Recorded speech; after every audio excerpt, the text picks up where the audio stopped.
Hi, I'm Rob Price. I'm a director at Alchemmy. So Alchemmy is a SME management consultancy in the UK, based in London. So that's my day job, if you like. My night job is I'm the founder of corporatedigitalresponsibility.net and the New Digital Responsibility podcast. So I founded or co-founded the principle of CDR about 5 or 6 years ago. And what we try to do with the website is join the dots on the global initiatives around doing the right thing with data and digital technologies in terms of the impact it has on the planet and society.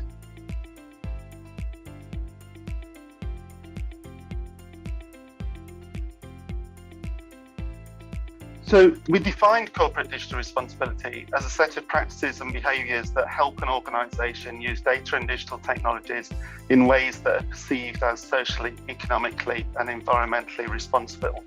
And that was taken from the CDR manifesto that a group of us internationally published in October 2021 and consolidated a lot of things, whether it was talking around concerns around privacy, safety online, concerns around environmental impact of technologies, innovating with technologies to address some of those environmental concerns, inclusion, accessibility, fair and equitable access for all, and many other things.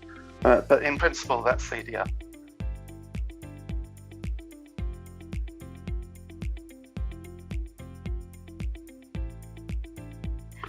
So many businesses that we talk to probably haven't come across the term. It's an embryonic term, still kind of in its infancy across the globe, but it is growing. I think there are three key reasons why it's becoming ever more important. The first one is reputational damage.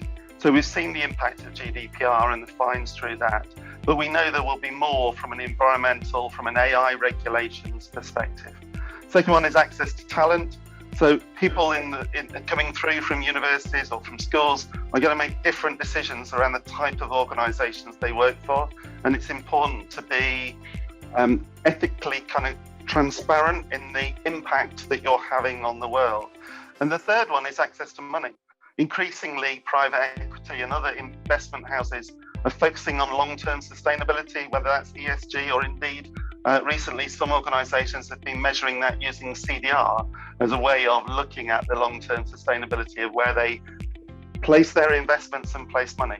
So access to talent, access to money, reputational damage, avoiding reputational damage are the three key reasons why the time's now.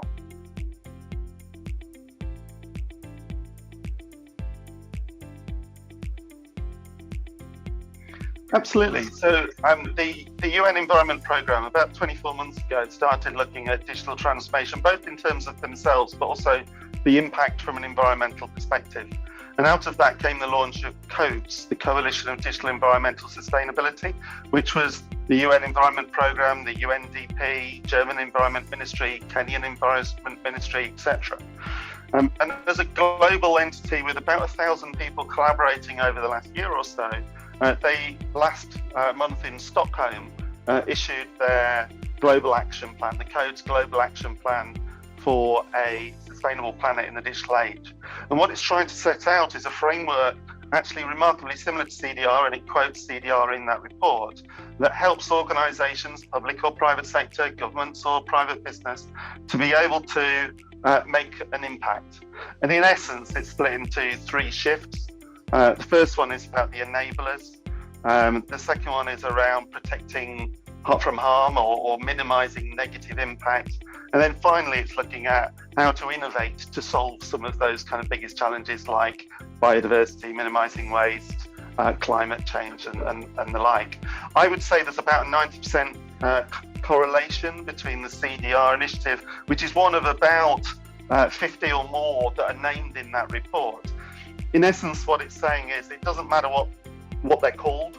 The important thing is that we're collaborating globally to make a difference and addressing some of these points that are becoming more front of mind for us all now.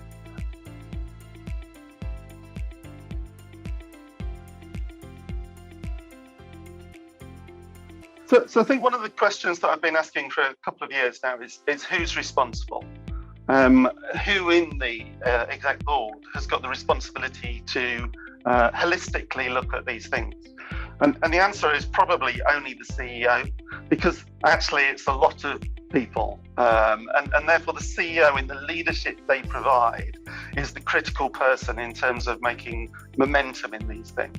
So thinking around the defining purpose for that organisation, thinking about ensuring that the breadth of the framework, if you like, that is used as a guide. Many organisations will be doing things around measuring carbon and minimising carbon emissions and minimising waste.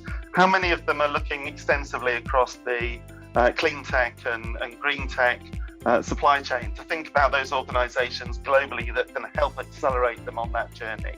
How many organisations are thinking about data in the context of, yes, protecting data as they should be with GDPR and other regulations and policies, but in terms of kind of thinking about different commercial models maybe that incentivize individuals and give value to individuals rather than perhaps exploit individuals? How many organisations are thinking about the true impact that they're having on society in terms of driving excessive screen time through addiction to kind of deliver monetized services, and perhaps how they should think about that in different ways, so the kind of protecting from harms piece. So I think in essence what I see when organisations I've talked to look at CDR is it opens their eyes to kind of a broader collective of actions that they could perhaps consider. And it's not to say that every organisation has to do each one, but it's about picking the ones that make a difference for that organisation and demonstrate that actually they are recognising the need to do something different, the need to kind of make a positive impact, both on the planet and the people who live on it.